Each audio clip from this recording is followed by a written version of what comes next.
We heard this morning about lots of collaboration that went on and exciting new collaboration that was going on just in the last couple of years. I'll tell you a little example from my own life.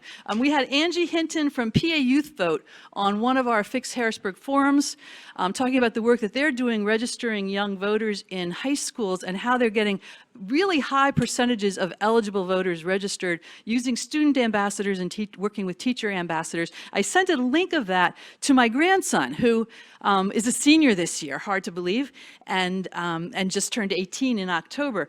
And I sent a link to it saying, hey, this might interest you. And I didn't know until this fall that he had been actively trying to recruit a teacher advisor, had reached out to the PA Youth Vote, and was working on putting this in place in his school, and then wanted to network with me about how he could make this effective in his school. And I said, hey, you could make some business cards that have League Vote 411 on one side and have the PA Youth Vote link to register on the other side, and ask all of your social studies teachers to hand them out, and also have a table at lunch. And he's like, yeah, that's what I'll do.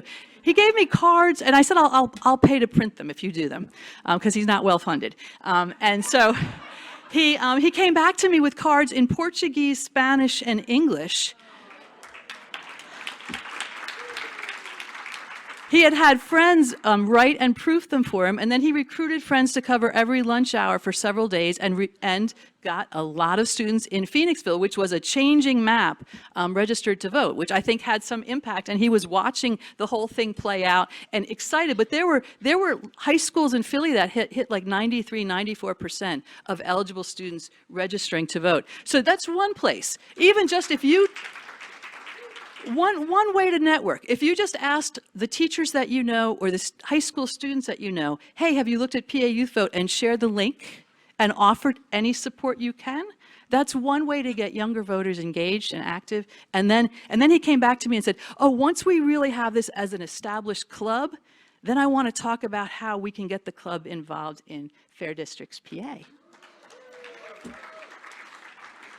So we're going to hear about some ideas for collaboration in this next thing. I want you to be listening to the folks who talk about ways that we can collaborate. And that doesn't necessarily mean that those high school students are going to be active Fair Districts PA volunteers. It means that we're going to find ways to partner. We're going to find ways to amplify their work. They're going to think about ways to amplify our work. We're going to work across the divides to have a louder voice in lots of directions. That doesn't mean they're going to be part of our working groups or local groups. It does mean we're going to collaborate and partner. Susan Boser has been thinking about this a lot. She has a PhD, and she's going to introduce herself because she'll do a better job of it, but she's going to talk to us about collaboration between the League, Fair Districts PA, and lots of other ways to think about this. So Susan, thanks for being with us.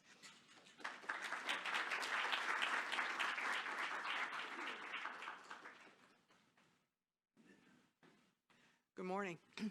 I am super excited to be here today. I came actually at Carol's invitation, just building on what she was talking about earlier about inviting others. I haven't been active with Fair Districts or with the League very long. I'm fairly new to it. But I want to tell you just a little bit about myself because my background is different. First of all, I'm rural.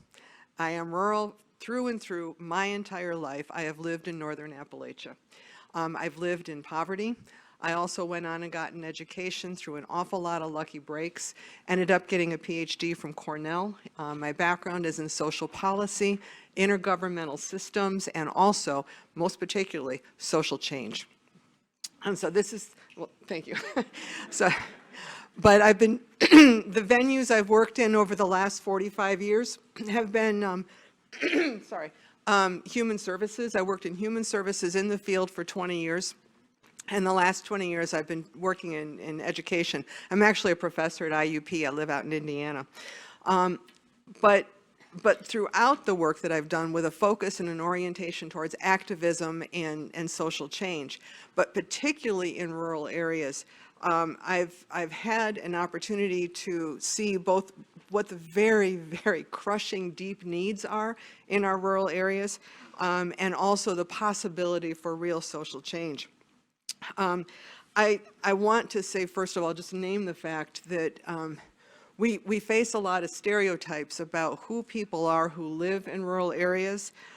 But I want to highlight the terrible costs that have hit rural areas. Just in my lifetime alone, I grew up in a small town that had an active Main Street where there was a bakery and a hardware store, and we had a football team in our school, and there was a PTA, and it was a living, breathing community, and people were very close-knit and very tight and supported each other well. But the economic devastation that has hit rural areas over the last 40 years in my lifetime has been profound. And we've seen our populations decline. As you no doubt know, we have seen you walk down a main street or you drive through a town, you're going to see empty storefronts. You're going to see broken awnings. You're going to see an overabundance of tattoo parlors and bars. And you're going to see houses that used to be very nice that are now increasingly derelict.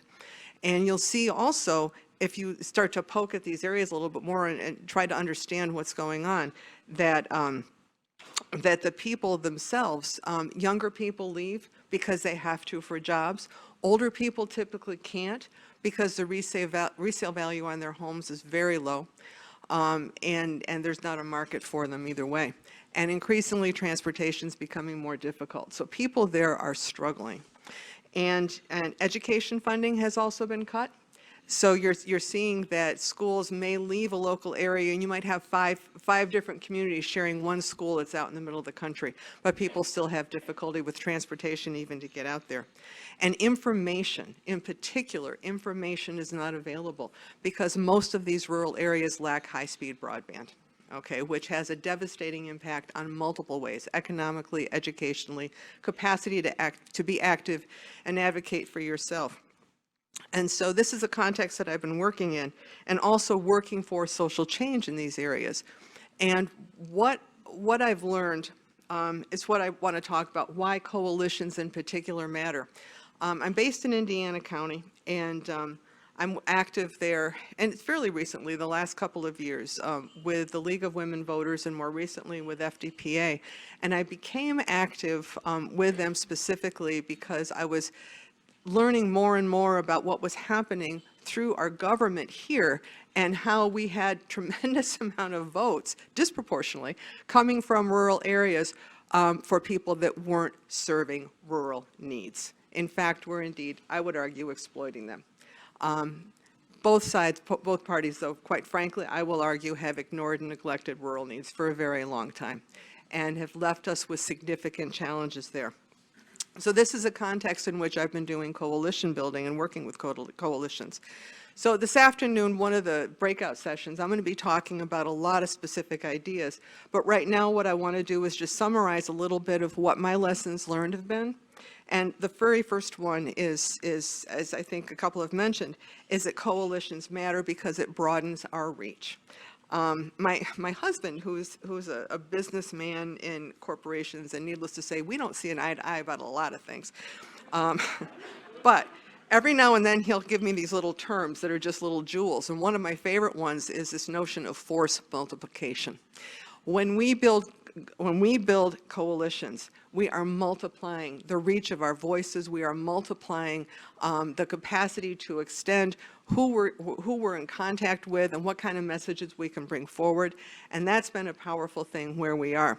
If we're not doing that, we're speaking within an echo chamber. You know, we're just talking with other people who are like-minded, and that's not as useful as we potentially could be. So we have been working locally to force multiply and build our coalitions. And right now we're working with a group that includes AAUW, American Association of University Women. We're working with NAACP. We are working with we're working with Indiana University of Pennsylvania, Political Science Department. Obviously sociology is in there. But we're also working with local libraries. We're working with the student organizations on campus, and we've got a very cool project right now. I'll talk more about this afternoon, but working with folks, FDPA and the League and IUP, Political Science Department, to create a project where students are creating messages, videos, social media messages, et cetera, and there's a contest for it. And the college students are helping us do this in the local rural schools. So we're educating about the issues. We're also getting messaging and communications from them as well. So we're pretty excited about that. But there's a lot of other ideas I'll talk about. But I also want to say a second point that's important about coalition building is the ways in which it broadens our understanding of the situation and of local issues. When it's just the same folks in a group, you know, we're hearing our version. But when we come together with NAACP or with somebody who's got students in a classroom that are from the rural areas, when we're hearing other perspectives that alters how we're thinking about things, and it's broadening our reach. And so that growth for us has been important and powerful, and it's adjusting how we do things. Third, I also want to say that we have been active much more recently, but reaching out to people who are unexpected. Okay, so among them, we have been doing some outreach and are starting to engage now with a professional business women's association. Okay, we kind of initially said this isn't a group that's going to be interested in us, ended up meeting with them, talking with them, and learned that the rules issue in particular is one that is very near and dear to their hearts in terms of how it affects economic opportunities that they have locally. Very good to engage with them. We're going so far, as a matter of fact, that, and maybe some of you have already done this and it's just new to us, but our league is joining as a nonprofit the local Chamber of Commerce, because we want to have a voice there and be talking with people about some of these ideas. But in a very different way, some of the things where we've had some success is frankly visiting local fire companies, especially when they have an open house, and learning from them what are their issues, what are their needs, what kind of gaps are they seeing in terms of funding, in terms of opportunities. And if you're not aware of it, in rural areas, the issue with fire companies is reaching crisis proportions, because they don't have the staffing anymore, especially with young people leaving. They don't have the money, and they're not getting the support that they need. We have one town right now that's providing mutual aid to 5 different communities in a very large geographic region because the fire companies have died in those places. That means they're the ones who go to car accidents, not just fires, but a lot of different crisis situations in rural areas. And these are all volunteer associations, and they're out on call almost every day of the week, you know, covering these large districts. So this is really hugely important. There's a couple others that aren't coming to mind now, but I will talk about them this afternoon.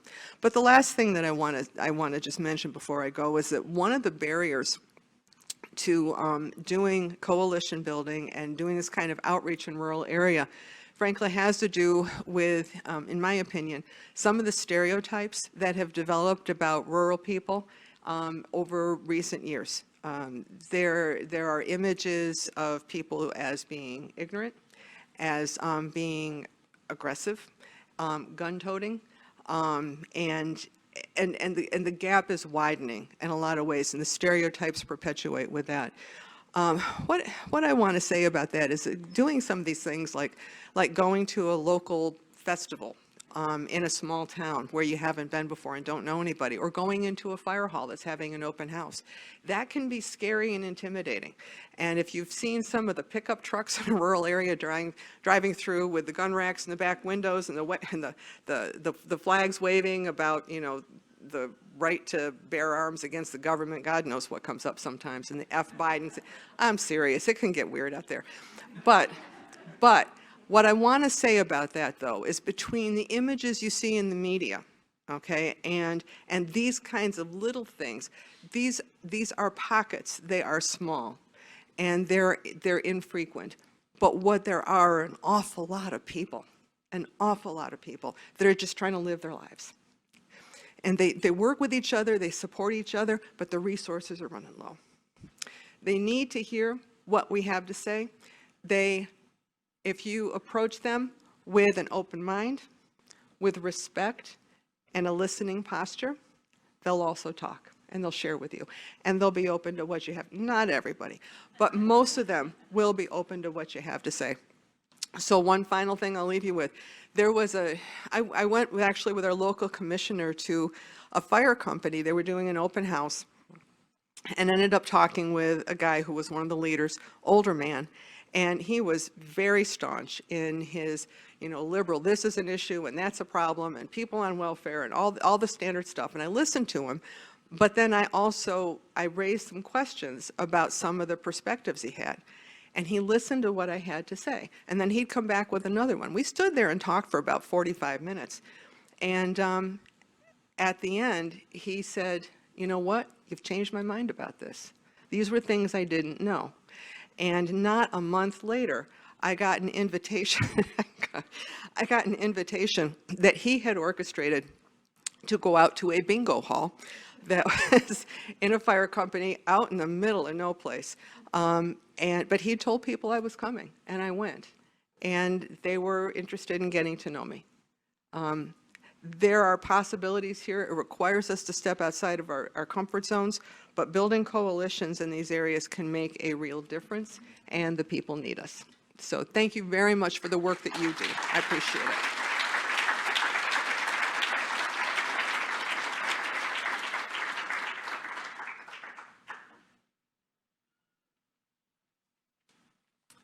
Good morning. My name is Tony Crocamo. I'm a volunteer with Fair Districts, PA, and I'm going to be introducing Aizaz Gill, the Pennsylvania Policy Director for Business for America.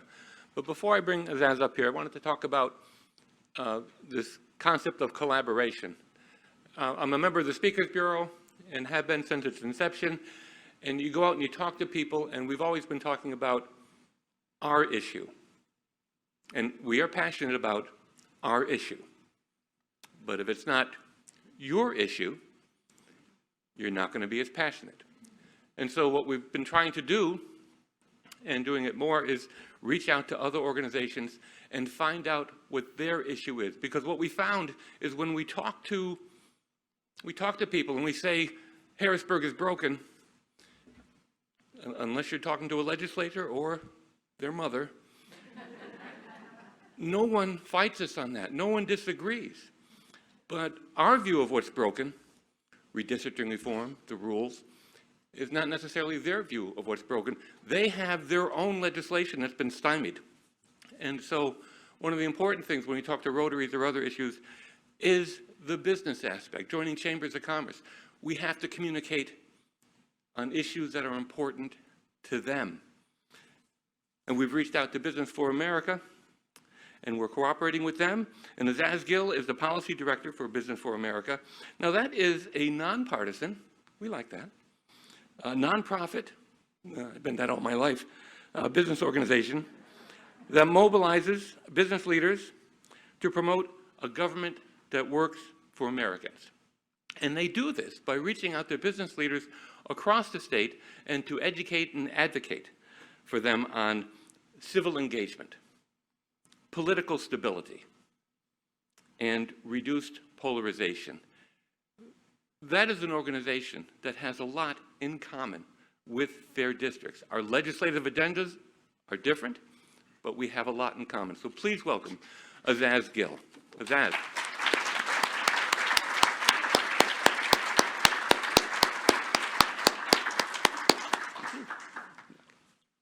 Thank you, Tony, for that wonderful introduction. I appreciate that. So first off, good morning, everyone. How are you? Good, good. So you guys have already heard some good talks. Hopefully this one will be a good one, too. I want to thank Carol for inviting me this morning. And so now you guys may be wondering, Tony gave an excellent introduction, but you may still be wondering, like, what is a guy from Business for America doing here? After all, aren't businesses just concerned with their bottom line or only see politics as a way to further their narrow self-interest? Right? That's the perception of business a lot of times. Sure, and there are businesses like that, but that view is only partially accurate. Many businesses are concerned with the fragile state of our democracy, and they're looking for ways to decrease polarization and the scourge of hyperpartisanship. An increasing number of businesses care about a robust democracy and are willing to put some skin in the game. These businesses have helped Business for America in Pennsylvania and nationally over the past few years. So what is Business for America? Tony talked about it a bit, but Business for America is a nonprofit, nonpartisan organization that is working in Pennsylvania and across the country to educate and engage businesses, to advocate for election reform, election security, civics, and education, civics education, and a focus on getting the state legislature to focus on improving Pennsylvania's economy and business climate rather than, relitigating the 2020 election all over again. Now, since 2019, Business for America's work in PA has included supporting Act 77. Our support of the bipartisan Act 77 began prior to it becoming controversial. But despite it becoming controversial, we remained unwavering in our support through all the attacks it got. When some in the Pennsylvania legislature began to sow distrust about the results of the 2020 election or attempted to place restrictions on people's right to vote, Business for America built a coalition of businesses to encourage the Pennsylvania legislature to focus on helping businesses and our communities recover from the ravages of a pandemic instead of challenging ballots. So some of the members that Business for America has in PA include Arc Web, Demi Learning from Lancaster County. I brought that up because Tony's from Lancaster County as well. Philly Office Retail, Quota Path, Yoda DB. Now I'm bringing these guys up because I want to describe to you why these businesses care about what's going on with Business for America. So Ethan Demi of Demi Learning from Lancaster County says, at Demi Learning, we are in the business of building lifelong learners, and a healthy democracy is the best system for ensuring that people have the freedom to learn. A healthy democracy also ensures a system of rules and laws that allows a business to grow and thrive. The president of Yoda DB, KS Bhaskar from Melbourne, PA, says that they're interested in the work we do because competitive businesses need a level playing field and a stable investment environment. A democratically elected government is a requirement for this to exist. Bhaskar, by the way, is an immigrant from South Asia just like me. He has seen the adverse effects on the business community when the political environments are not stable and don't provide level playing fields. With his words in mind, I want to take a moment to highlight some of the issues which businesses care about and why they want elected officials to work in a bipartisan manner. Those issues include, but are not limited to, better infrastructure. And here's one that Carol's really going to like, and I think Susan referred to it as well. Better broadband access, particularly in rural areas, and better workforce development, particularly in areas which have been ravaged by the pandemic. Now, for most business folks, having results and accountability is key. If anyone in the company hierarchy, you're talking about a CEO, a senior executive, or just an employee, if they don't perform well, they can be replaced if they don't have a good explanation for why their performance is lacking, or at least have a plan to change things. In the Pennsylvania legislature, it seems to work a little differently. Legislators don't face those kinds of pressures at all. Once elected, many politicians, especially those in safe districts, only need to pay attention to the voters from their base so they can win their party's nomination. With a new state house map, which we got earlier this year, which was composed of 102 Republican-leaning districts and 101 Democratic-leaning districts, that's per the Princeton gerrymandering project, by the way, Pennsylvanians were able to get districts which were closer, and the results really speak for themselves. The current makeup of the Pennsylvania House is 102 Democrats to 101 Republicans. And for the first time in a while, business owners like Bhaskar and Ethan will have a PA legislature which will be more attentive to their needs. So I'm going to take this time right now to applaud all the efforts that Fair Districts PA and all the organizations in Pennsylvania did in getting us those fair districts. Thank you. Carol didn't pay me $5 to do that, by the way. I just did that on my own. All right. So now with a more proportional representation and close nature of the Pennsylvania House, I am cautiously optimistic about the political environment for businesses in Pennsylvania during the 2023 and 2024 legislative session. With a much closer makeup of the State House, I think we see a legislature which is more focused on actual everyday issues which affect Pennsylvanians. And the thing is, unfortunately, the nature of being an elected official is that those elected officials, on the first day they're in office, they're looking to their re-elections. But that can also work in the favor of a citizenry. Because that's in their best interest, state senators and state reps and state senators, particularly those in close districts, start working towards issues that they can tout back home. When they have all these, town halls, when they have to go face their district, they have to give them something. Attacking Act 77 over and over again or relitigating the 2020 election may work well in a district that leans, Republican by 32 points. It doesn't work so well when you're in a district that leans 3 points to Democrats or 3 points to Republicans. And I think both Democrats and Republicans realize that they will need to win independents and moderates to regain back the House or keep it. And in order to do that, they need to pass legislation which can be touted back home. Things like improving the economy, addressing infrastructure, and workforce development play much better in toss-up districts than challenging Act 77 when millions of voters utilized that to vote in the past few elections. With a state legislature which may have an appetite for more bipartisan solutions, BFA wants to work on the following issues for the 2023-24 legislative session. So in the general election of 2022, we got lucky. Due to the margins in the Senate and gubernatorial elections, the major races in Pennsylvania had projected winners before election night was over. This was fortunate for Pennsylvania. If either race were close, there were reports that bad faith actors were already lining up and preparing to challenge results without any actual evidence. If you don't believe me, go look at the state of Arizona. To avoid such a scenario in 2024, the incoming Pennsylvania legislature ought to pass legislation which allows counties to start pre-canvassing mail-in ballots. Under the current Pennsylvania election code, counties cannot open, prepare, and tabulate mail-in ballots until 7 a.m. on election day. With a longer grace period for pre-canvassing, Pennsylvania could avoid scenarios where bad faith actors exploit procedural policies to sow distrust in Pennsylvania elections. In the press conference announcing that Democrats had regained control of the Pennsylvania House on Wednesday, November 19th, Rep. Joanna McClinton, who's from Philadelphia, my hometown, by the way, announced pre-canvassing, singled out pre-canvassing as a significant priority. And she's previously introduced legislation to have 21 days of pre-canvassing as requested by most election boards across the Commonwealth. We also want to look at uniform electoral policies for counties throughout the state.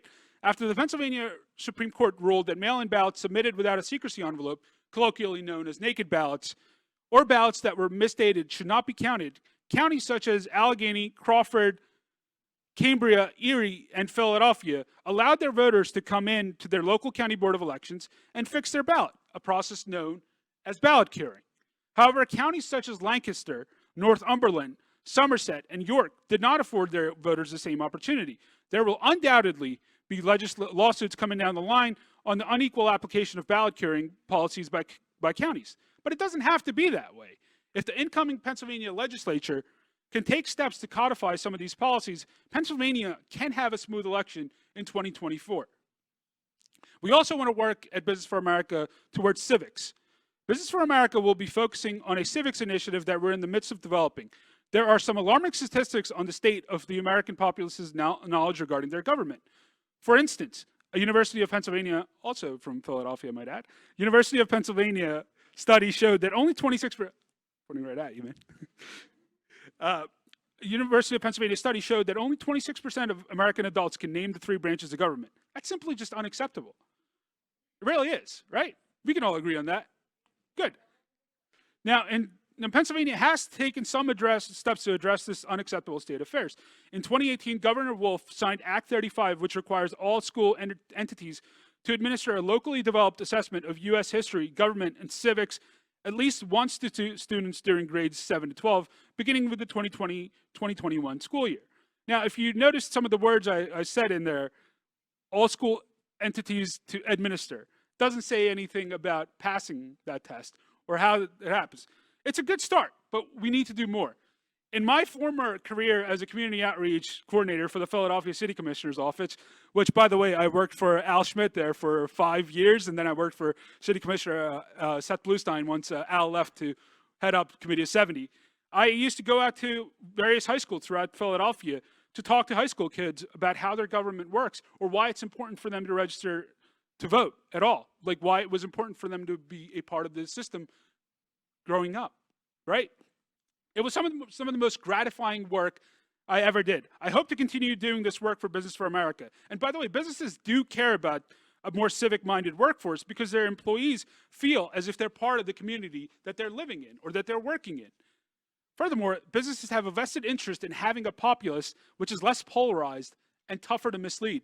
The amount of businesses that we get feedback from on work disagreements surrounding politics is frankly alarming, to be honest with you. Some of these companies they have highly educated workforces, but it doesn't seem to matter. Partisanship makes its way into everywhere, no matter what walk of life or where you work. BFA looks forward to engaging the business community to support greater investment in civics, education across the Commonwealth of Pennsylvania. So why should you guys want to work with us? Why would you want to work with the business community? A recent Gallup poll showed that small businesses have become one of the most trusted institutions in America, with 68% of the respondents saying they trust small businesses either quite a bit or a great deal. That's higher than the government, that's higher than the media, that's higher than a lot of institutions.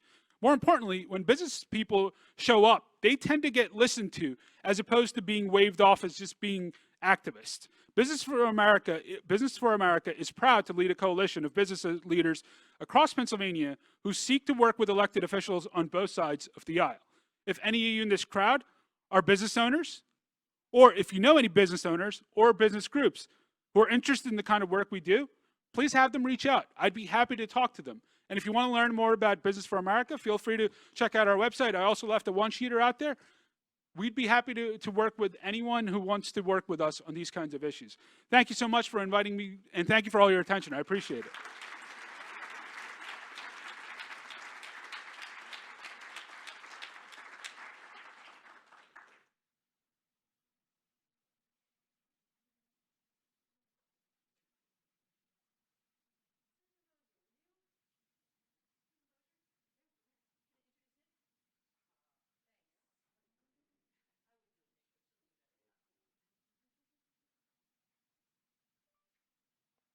So the first thing I'll say is that Nick Pressley is one of my favorite people on the planet. I've had the pleasure of knowing him and working with him in different contexts over the last several years. Currently, he is the fairly newly hired director?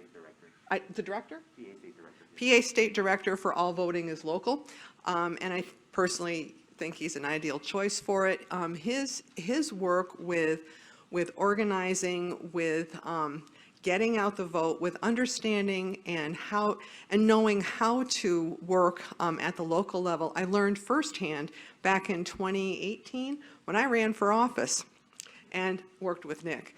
And he actually, I'll tell you, his work was patient, persistent, constant. I swear the man didn't sleep for months. But in addition to that, we got phone calls afterwards, after the race was over. And while we didn't win, we're not the dominant party in our area by a lot, but the numbers that we had improved from low 20s in one county in particular up into the low 40%. So huge difference.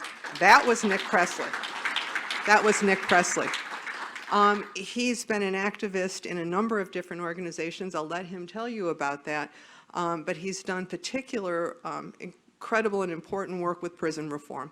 So y'all are in for a treat. He's amazing. Nick, I'll let you take it. So good to see you. So glad you're here. And that is one of my favorite people in the state of Pennsylvania. Literally the best candidate I ever worked for, and the last one. I realized shortly after working with Susan that I needed to focus on issues. You know, I am Nick Pressley. I'm currently the Pennsylvania State Director for All Voting is Local. I'm a formerly incarcerated activist. I spent my 20s in and out of county jail in State College, Pennsylvania, where I live. I was a weed seller. I thought I would be stuck in the restaurant industry for the rest of my life. I actually, until this year, had more experience working at Jimmy John's than in politics. But this year, I surpassed that, finally. As I mentioned, I live in Central PA. I live in State College. I went to high school in Blair County. I experienced racism for the first time in Pennsylvania. I was born in Georgia, military brat. My father's family lives in Birmingham, but it was here in Pennsylvania that I experienced it first. When I was lucky enough to be asked to volunteer for a campaign, my first campaign was 2014, Allison Schwartz for governor. Someone asked me to volunteer, and it turns out there's a bit of a correlation between slinging a little herb and organizing individuals to vote. I took to it like a fish to water, and I haven't stopped since.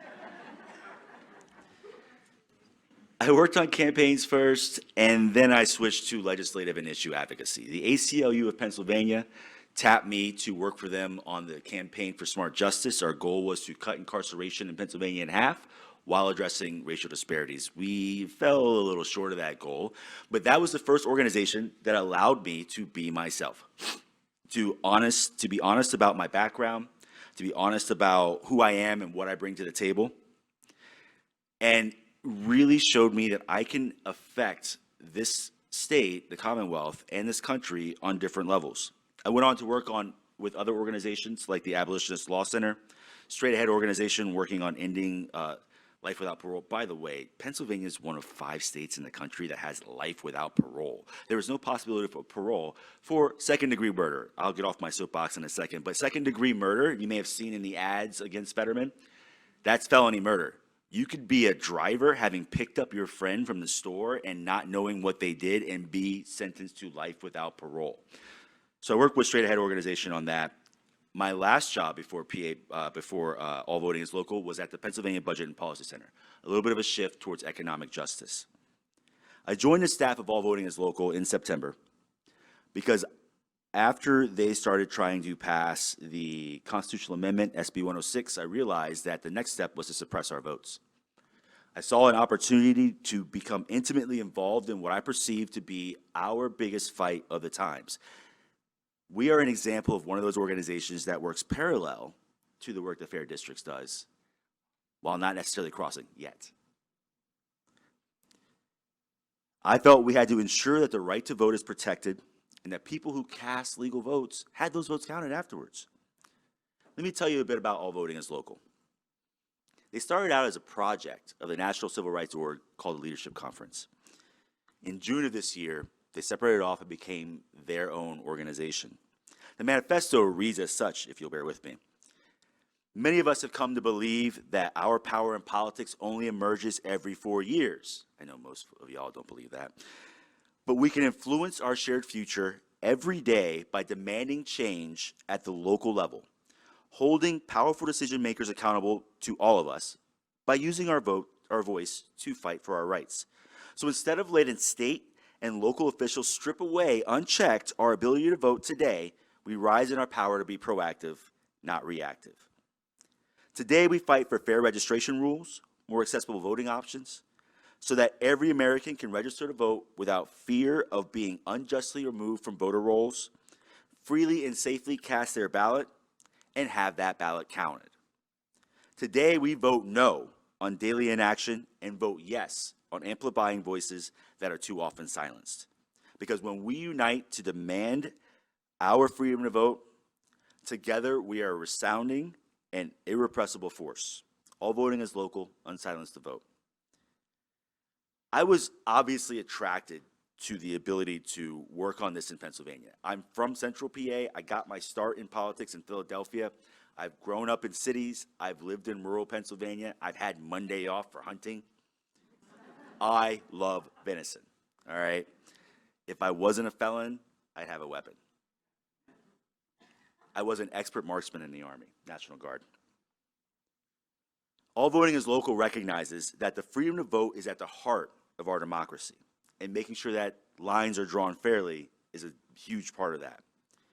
We exist to expose and dismantle threats to voter freedom in order to make voting safe, fair, and accessible, and to build a democracy that works for all of us. As one of the pieces of the work that we worked on this past cycle was combating misinformation. We recognize that as conspiracy theorists directly target Black, brown, young, and new American voters by corrupting the election system to seize power, we made it our mission to protect the freedom to vote at the local level, recognizing that it's more vital than ever. Now, Pennsylvania is just one of 8 states that All Voting is Local is operative in. Yes, we're in Arizona. We're in Georgia. Right now, my colleagues are working their behinds off. We're in Florida, where the staff in Florida lobbied the state legislature to add voting options for counties that were devastated by hurricanes. We're in Nevada. We're in Michigan. We are in Ohio, and we're in Wisconsin, as well as Pennsylvania. We focus on 3 core areas to ensure that the right to vote belongs to all of us. Again, fair registration, more accessible voting options. But the real key here is we're not a base building org. We're not a membership-based org.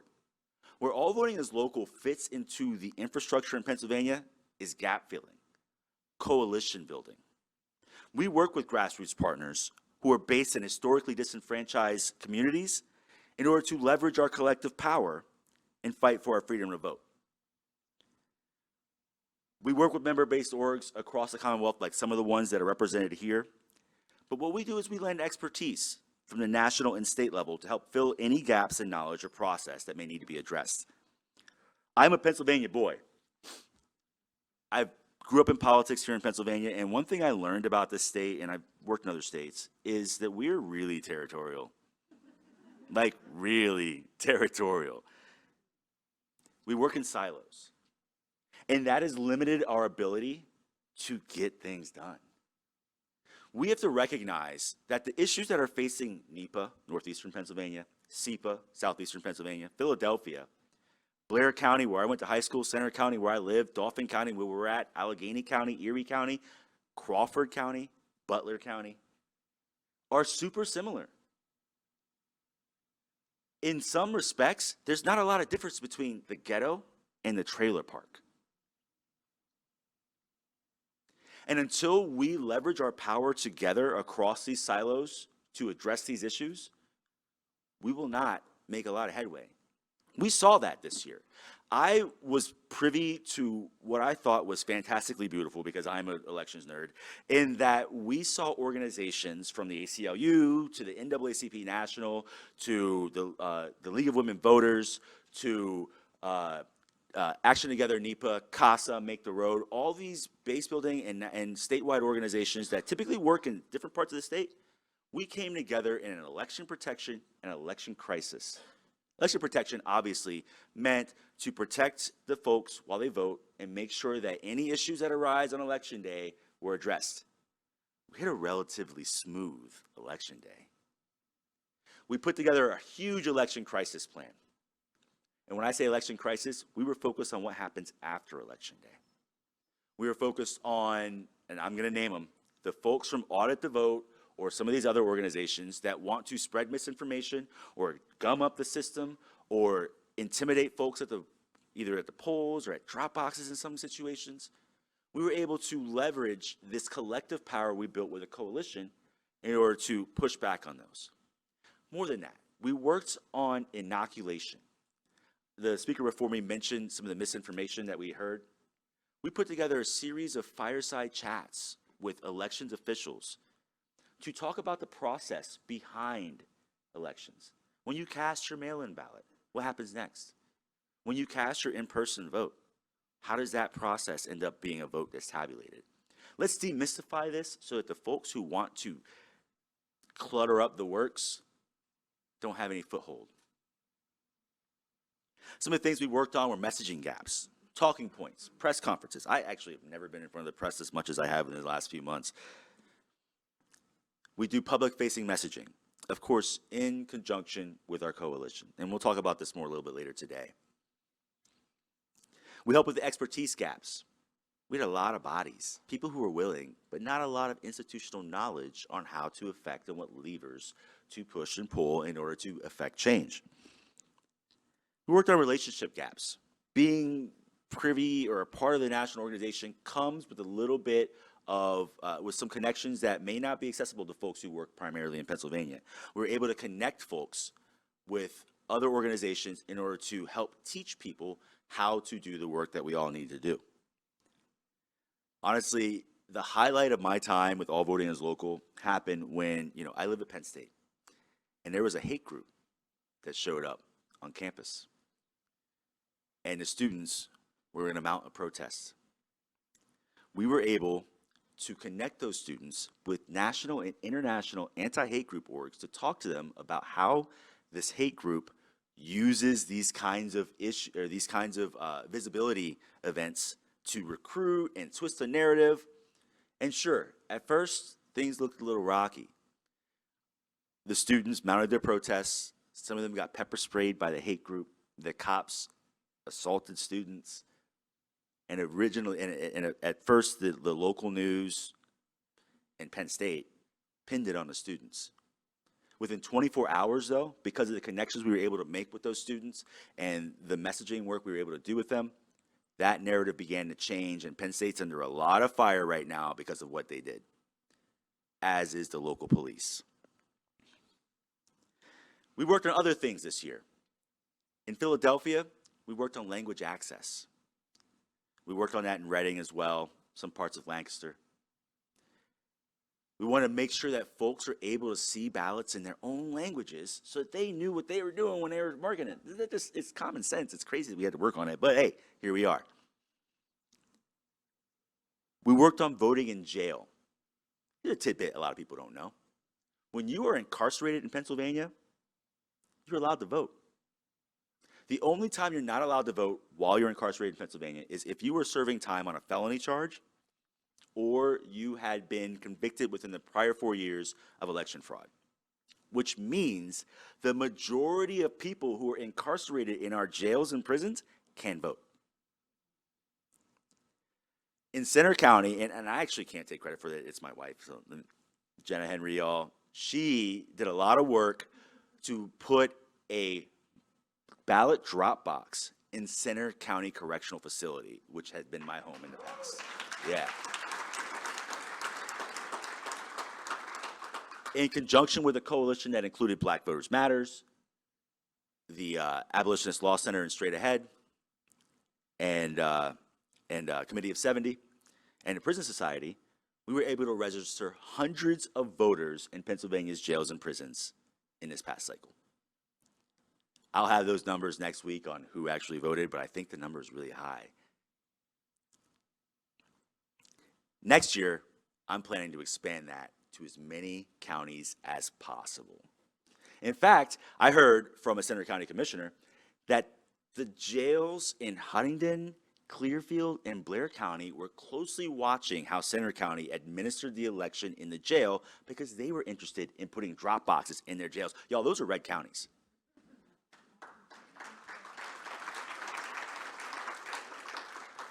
When the Supreme Court decision came down on undated ballots, we then shifted gears and focused on educating folks on the importance of completing your mail-in ballot properly. Making sure they're dated, making sure you can include the secrecy envelope. We also worked to educate boards of elections on their responsibilities and what kinds of guardrails and guidelines exist to protect them against these bad actors. Because they're here, and they're actually pretty robust. So that's all voting is local. While 2022 was a big year in Pennsylvania, we all in this room recognize that every year is a big year in Pennsylvania. 2023 brings with it a host of municipal and county level elections. And while we are a nonpartisan-based organization that primarily operates as a C3, we recognize that election season represents the best opportunity to pressure elected officials. When people ask me what my job is, I say I leverage their ambitions against them. This time, because county commissioners are being elected, we can put pressure on the very people who oversee our elections on a county-by-county basis and put pressure on them into doing the right thing for the people of Pennsylvania. I'm honored to be here today. Thanks for inviting me, Carol. Thanks for introducing me, Susan. And I look forward to talking with y'all again later.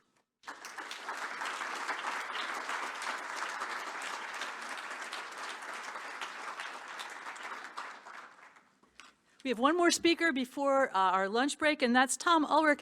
One of the very first meetings I went to was in the basement of the Bethlehem United UU Church.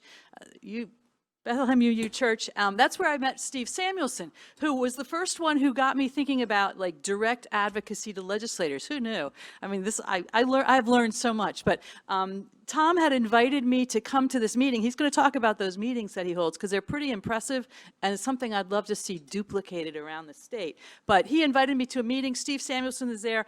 I'd never met him. Afterwards, he said, well, my bill, 2008, had more co-sponsors than any other redistricting reform bill, had the most co-sponsors in that session, and that happened because the League of Women Voters all over the state went to their legislators and asked them to co-sponsor the bill, and I was like, huh, that's a thing. So I learned a lot, and then Tom has done some other work. He's been really helpful in helping amplify our work, but he's amplified a lot of other folks. He's going to talk a little bit about his work on building coalitions. Thanks, Tom.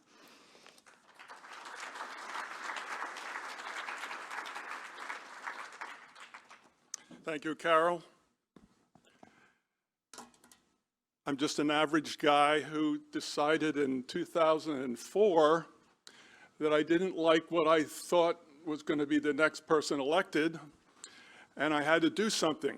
I'm a retired school teacher and basketball coach, so as I put out whatever I'm putting out here, I would suggest you do what I did at basketball conferences. I didn't look to the person telling about their offense to pick up that whole offense and change my offense. I just looked for little nuggets that maybe I could use here and there to make our team better.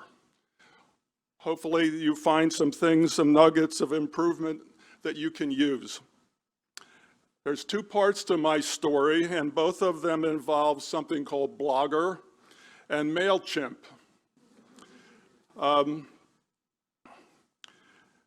As I've looked at the situation, I decided, what can I do? And I decided that maybe people would want to know what good government or pro-democracy people were doing at the time. This is 2004, and it was a little while till I got started, and I decided to start I lived in Bucks County, so I started the Bucks and Montgomery County Progressive Events email. And I ended up, and I still do something like that, so I will talk to Nick later and say, why don't you get on my email, and when you see what I'm doing, you could then let me know what your group is doing, and I could help people across Pennsylvania know what your group is doing, and they could get involved.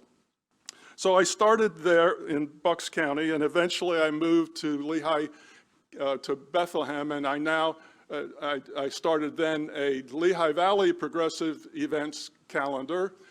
It has since evolved into Pennsylvania Good Government Events.blogspot.com. Somewhere along the line, somebody said, if you don't know very much about websites and it costs money and whatever, just go to Blogger and get a blog spot. I guess WordPress is a similar kind of thing. I said, I don't know anything about the internet, how to do this. And they said, it's easy. Well, it was. And before I know it, I now email 10,000 people a month. I have several websites. And when I go to buy electronic things, I have to tell the person, I don't know what you're talking about. Because I didn't grow up with computers. When I was a young married person, my kids started, I didn't want to do it. Well, that was a mistake. So now I do a lot, but I don't understand a lot. So I now do that related to in good government kind of stuff. My suggestion is that maybe, and I send this to people all over Pennsylvania, and if you'd like to be included, I'd be glad to include you.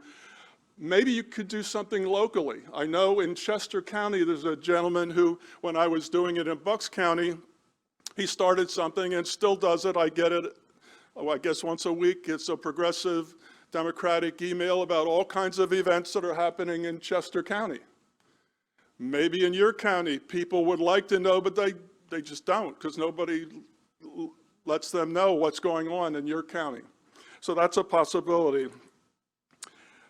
I ended up getting people on this email because I made up a sign-up sheet, and it went with me. People used to think that the clipboard was attached to me, because everywhere I went, every meeting, I said, I send this email about good government stuff, could I include you? And to my surprise, a whole lot of people said, sure. That's the first part of the story. The second part, Carol started talking a little bit about. When I moved to Bethlehem, I joined the Unitarian Universalist Church of the Lehigh Valley, and then they had a social action committee, and I joined it. We eventually were doing Fourth Friday film and speaker series things. About that time, Fair Districts was getting started. I came to an event in Harrisburg and heard a panel about it. So I called Carol and I said, could you and Barry Kaufman, who I believe was instrumental in starting Fair Districts, and I said, Lisa Boscola is in the area here, and she has this bill on an independent district redistricting thing. And there's also a Republican from, I think, Strasburg area. So the four of them came and were on the panel. 100 people jammed the room. There wasn't enough room. I said, oh my goodness. So now, side to that was Bill White was a columnist. I didn't know it, but he was in the room and wrote 3 columns about it.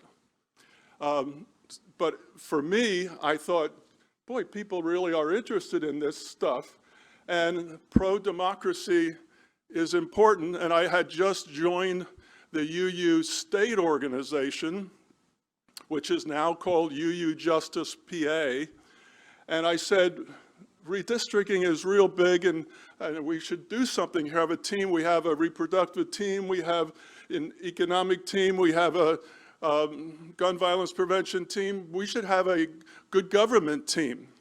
And they agreed, and they said, fine, you can be the chair of that. And I became the co-chair of the good government team. Along with that, I thought, well, I want to put my ideas down on something that people can read what this good government stuff is all about. So I again went to Blogger, and I now have a website, I call it a website, called goodgovernmentpa.blogspot.com, but I also went to GoDaddy and I learned a little something, and now you can just go goodgovernmentpa.org and it'll take you to the website, which talks about redistricting as number 1, election and voting reforms, minimizing money in politics, and securing the vote. All right, group called Verified Voting and others. I tried to let people know about those groups so that everything that all these speakers have talked about, more people know about it. So along the way, I've invited Carol and other groups, people from other groups like March on Harrisburg, New Pennsylvania Project, Verified Voting, Fair Vote. I also include a lot from Brennan Center on my websites. So that's what I've done. I've been happy to do it. I've enjoyed doing it. If anybody would like to be on my list and get that event, or hopefully start your own in your county or whatever, and do that. Now, as Carol said, we had these Fourth Friday films, so for a number of years, we in person had people meet. And now all of that is online, which almost makes it easier to advertise, and people can go to it whenever, from their living room or whatever. So I think that's a great thing. So thank you very much for your attention, and I appreciate being here, and keep up the good work, Fair Districts.